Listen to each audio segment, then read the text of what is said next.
काय असेल टीम इंडियाची ते आपल्याला बघावं लागणार आहे। अमित सर, काही फॅन्स आपल्यासोबत आहेत, आपले प्रतिनिधी लक्ष्मण घाटोळे आपल्यासोबत जोडले गेले आहेत, कारण पहिली इनिंग आता संपली आहे आणि प्रतीक्षा आहे दुसरी इनिंग सुरू होण्याची। इन बिटवीन जे फॅन्स आहेत त्यांच्या सध्या काय भावना आहेत ते आपण जाणून घेऊयात। लक्ष्मण घाटोळे यांच्यासोबत सर्व फॅन आपल्याला दिसत आहेत। खरं तर नाशिकमध्ये आपल्याला या सामन्याचा अंतिम सामन्याचा उत्साह पाहायला मिळतोय। ठिकठिकाणी शहरातल्या वेगवेगळ्या चौकांमध्ये अशा पद्धतीनं भव्य स्क्रीन जे आहे त्या लावण्यात आलेला आहे आणि या स्क्रीनवरती या अंतिम सामन्याचा आनंद जो आहे तो घेतला जातोय। मात्र ज्या पद्धतीनं न्यूझीलंडनी या सामन्यामध्ये जी खेळी केलेली आहे त्यामुळे मात्र काहीशी धाकधूक जी आहे ती या प्रेक्षकांमध्ये वाढल्याचं आपल्याला पाहायला मिळतंय। मात्र भारतीय टीममध्ये फलंदाज जे आहे ते देखील ताकदीचे आहे असा विश्वास या सगळ्यांना आहे। आपण त्यांच्याशी बोलणार आहोत कारण सुरुवातीच्या 10 ओव्हर यासाठी सगळ्यात महत्त्वाचे असणार आहे। जो आपल्यासमोर टार्गेट ठेवण्यात आलेले आहे भारतासमोर ते किती आव्हानात्मक वाटतंय? आता जे टार्गेट जे दिलेले न्यूझीलंडने आपल्याला ते 252 रनांचं टार्गेट दिलेलं आहे। यामध्ये पहिल्या 10 ओव्हर्समध्ये जे आहे आपले जे कॅप्टन आहेत रोहित शर्मा त्यांच्या हातात सर्व आहे। म्हणजे इथून पुढे जे 10 ओव्हर आहे त्यांनी कमीत कमी 100 रनांपर्यंत जी खेळी केली पाहिजे। पहिली विकेट तरी 100 रनांच्या पुढे गेली पाहिजे, त्यामुळे आपल्याला पुढे जाऊन ते टार्गेट चेस करण्यासाठी सोपं जाईल। हीच अपेक्षा आता आपल्या टीम इंडियाकडनं आहे। मला काय वाटतं? नाही, भारत विरुद्ध न्यूझीलंड जो सामना आहे अंतिम फायनल आहे, आपल्याला 252 चेस करायचे आहेत, तर निश्चितच आपण ही मॅच जिंकू। विराट कोहली, रोहित शर्मा, KL राहुल वगैरे हे खेळणारच आहेत आणि चांगल्या उत्तम रीतीने आपण ही मॅच जिंकणारच आहोत। आणखी काही फॅन्स आहे, काय वाटतंय हा सामना कशा पद्धतीनं जिंकण्याचं आव्हान वाटतं? नक्कीच हा स्कोर आहे तो आव्हानात्मक आहे, परंतु आपल्या प्लेअरचा जो फॉर्म बघून असं वाटतंय की रोहित शर्मावर खूप काही टिकून असेल। सुरुवातीची फलंदाजीची जोडी जो स्कोर बनवेल आणि त्याच्यानंतर विराट कोहली झाला, श्रेयस अय्यर झाला यांच्यावर पूर अवलंबून राहील आणि नक्कीच अपेक्षा सर्वांनाच आहे की आपण हा सामना जिंकू। तुम्हाला काय वाटतं पुढे काय हा सामना जिंकण्याचे किती चान्स वाटतात? आत्तापर्यंत जे पण वर्ल्ड कप झालेले आहेत ते न्यूझीलंडला रोहित शर्माच्या कॅप्टन असल्याने त्यांनी भरपूरदा हरवलेलं आहे व ही मॅच पण ही वर्ल्ड कप पण रोहित शर्मा नक्कीच भारतासाठी आक्रमदार ठरेल।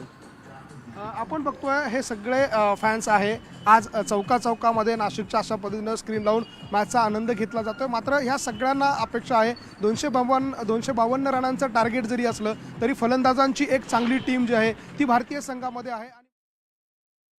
कहीं भी एक वो स्लो डाउन नहीं हुआ, बट हाँ मुझे लगता है कि हम 230 के अंदर रैप अप कर सकते थे मैच को। वो एक्स्ट्रा 20 रन्स नहीं मिले होते, बट फिर भी मुझे अपनी बैटिंग लाइनअप पे पूरा ट्रस्ट है और चेज इतना भी इजी नहीं होना चाहिए। 230 would have been very easy, but now that we have to chase 250 it's going to be exciting and we are going to win definitely. Thank you. तर जे टार्गेट दिलेलं आहे ते तेवढं इझी सुद्धा नाहीये असं फॅन्स म्हणतायत, पण तरी सुद्धा एक पॉझिटिव्हिटी आहे की टीम इंडिया जिंकणार। अमित सरांकडे पुन्हा एकदा जाऊयात। सर, आता तुम्ही बोललात की पहिले जे 10 ओव्हर आहेत त्याच्यामध्ये कशा पद्धतीनं टीम इंडियानं खेळलं पाहिजे, तर तुम्हाला काय वाटतं आता ज्या पद्धतीनं दबाव बनलेला आहे 252 250च्या पुढे गेली आहे न्यूझीलंड, अशामध्ये पहिल्या 10 ओव्हरमध्ये टीम इंडियानं कशा पद्धतीची खेळी करून किती रन केले पाहिजे?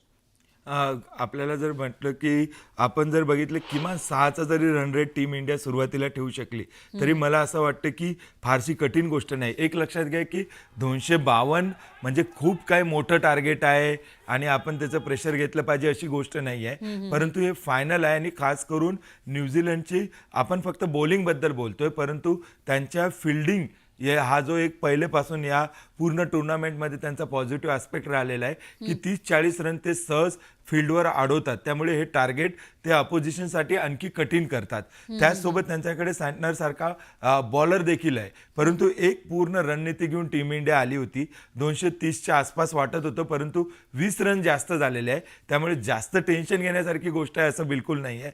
परंतु आपण ज्याला म्हणतो ना की सुरुवातीला प्रेशर कोण हँडल करतं, जर सुरुवातीलाच रोहित शर्मा आणि शुभमन गिलने अटॅकिंग खेळ केला आणि त्यांच्या बॉलर्सना आपण संधीच दिली नाही गेममध्ये परत येण्याची, तर ते एक प्रकारे वेगळं प्रेशर त्यांच्यावर निर्माण केलं जाऊ शकतं। दुसरी गोष्ट आहे की ही ती पिच आहे जिथे चेस करणं हे थोडं आव्हानात्मक आहे, परंतु भारतीय टीमकडे आपण जर बघितलं बॅटिंग लाईनअप तर डेप्थ खूप आहे। म्हणजे मोहम्मद शमीपर्यंत बॅटिंग लाईनअप आपल्याकडे आहे, अक्षर पटेल आहे, मोहम्मद शमी आहे, रवींद्र जाडेजा आहे, KL राहुल आहे, त्यामुळे डेप्थ आपल्याकडे खूप आहे। परंतु आपण सर्वांनी प्रयत्न असा केला पाहिजे की खालपर्यंत ही यांना बॅटिंग करायची वेळच येऊ नये. परंतु आणखी आपण जी गोष्ट सकाळपासून बोलत होतो फरा, की जोपर्यंत एक हे फायनल रंगणार नाही, फायनलची मजा यायची असेल तर मला असं वाटतं की किमान एवढं टार्गेट आपल्याला पाहिजेच होतं. तेव्हा कुठेतरी भारतीय बॅटिंग लाईनअपवर देखील थोडा प्रेशर राहील आणि प्रेक्षकांना, क्रिकेट चाहत्यांना देखील मजा येईल ही मॅच बघायला. सर, एकूणच असं म्हणता येईल की इंटरेस्टिंग अशी ही मॅच होणार आहे आणि आपण थोड्याच वेळापूर्वी बोललो होतो तसं नेक टू नेक टफ अशी ही फाईट आपल्याला पाहायला मिळू शकते. अशामध्ये जे ओपनिंग बॅट्समॅन आहेत ते कशा पद्धतीनं खेळी करू शकतात, त्यांची नेमकी काय रणनीती असेल? मला असं वाटतं की जास्तीत जास्त रन्स करणे आणि विकेट न जाण्याचा प्रयत्न करेल पहिले 10 ओव्हर. कारण एकदा शुभमन गिल आणि रोहित शर्मा या दोघांपैकी दोघेही हिटमॅन म्हणून प्रसिद्ध आहे आणि या दोघांनी जर एकदा मारायला सुरुवात केली तर मग त्यांना अडवणं कठीण जातं. आणि जर पहिल्या 10 ओव्हरमध्ये तुमच्या एक ते 2 विकेट गेल्या तर मग मिडल ऑर्डरवर प्रेशर येतं आणि परत सांभाळून बॅटिंग करायला लागतं. जेव्हा ज्या पद्धतीने न्यूझीलंडचं झालं, परंतु जेव्हा तुम्ही पहिल्यांदा बॅटिंग करता तेव्हा तुमच्यावर प्रेशर नसतं की आपण एवढे रन चेज करायचं आहे. त्यामुळे ते प्रेशर त्यांच्यावर नव्हतं आणि त्यांनी मिडल जेव्हा सुरुवातीच्या विकेट गेल्या त्यानंतर त्यांनी त्यांचं प्लॅनिंग चेंज केलं आणि हे टार्गेट त्यांना जे आवाक्याच्या बाहेर वाटत होतं ते 250 रन्सपर्यंत घेऊन गेले. ब्रेसवेलनं ज्या पद्धतीनं बॅटिंग केली, त्यानंतर डॅलनं ज्या पद्धतीनं बॅटिंग केली, त्यांची टॉप ऑर्डर गेल्यानंतर देखील न्यूझीलंडला या मॅचमध्ये मला असं वाटतं की या 2 बॅट्समननी जिवंत ठेवलं आहे. सर, आता या मालिकेमध्ये आपण टीम इंडियानं खेळलेल्या जे काही मॅचेस आहेत त्या बघितल्या तर त्याच्यामध्ये बहुधा सेकंड नंबरला बॅटिंग केलेली आहे टीम इंडियानं, तरी सुद्धा ते टार्गेट चेस केलंय. तर तसंच काहीसं आजही टीम इंडिया करेल असं सगळ्यांना वाटतंय. नाही, आणि team India chess master Virat Kohli आहे आपल्याकडे. आपल्याकडे मी जसं तुला सुरुवातीला सांगितलं की बॅटिंगमध्ये एक डेप्थ आहे की जे चेस करताना तुमच्याकडे आवश्यक असते की खालपर्यंत 8-9 नंबरपर्यंत बॅटिंग लाईनअप आहे भारताकडे.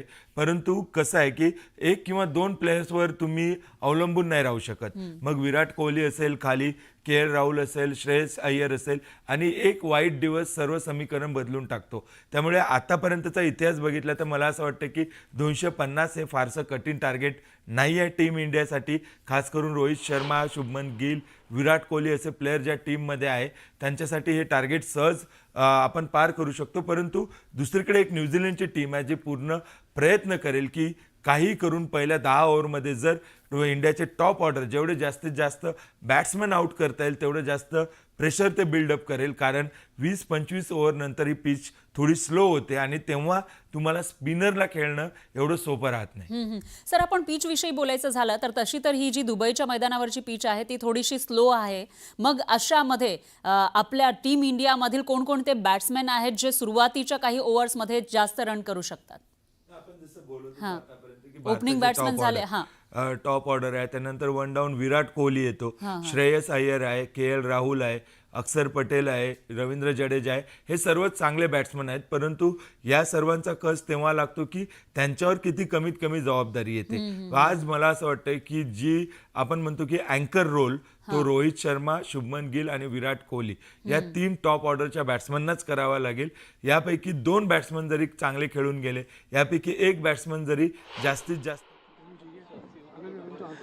देखिए, इंडिया ने कभी 59 से ऊपर बनाया नहीं है और इन्होंने 60 प्लस 70 तक ले गए थे.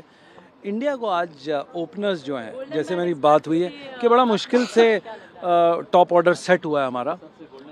10 ओवर में अगर इंडिया के 60 रन पे 2 विकेट या 1 विकेट भी रहा तो I think India is in a good hand. But अगर 2 विकेट से ज़्यादा पहले 10 ओवर में होता है वो बड़ा प्रॉब्लम है.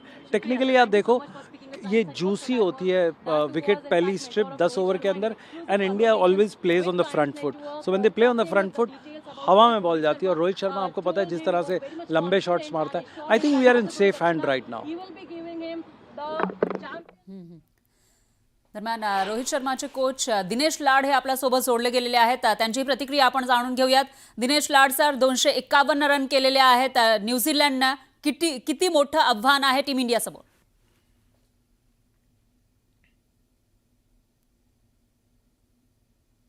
आवाज येतोय सर माझा?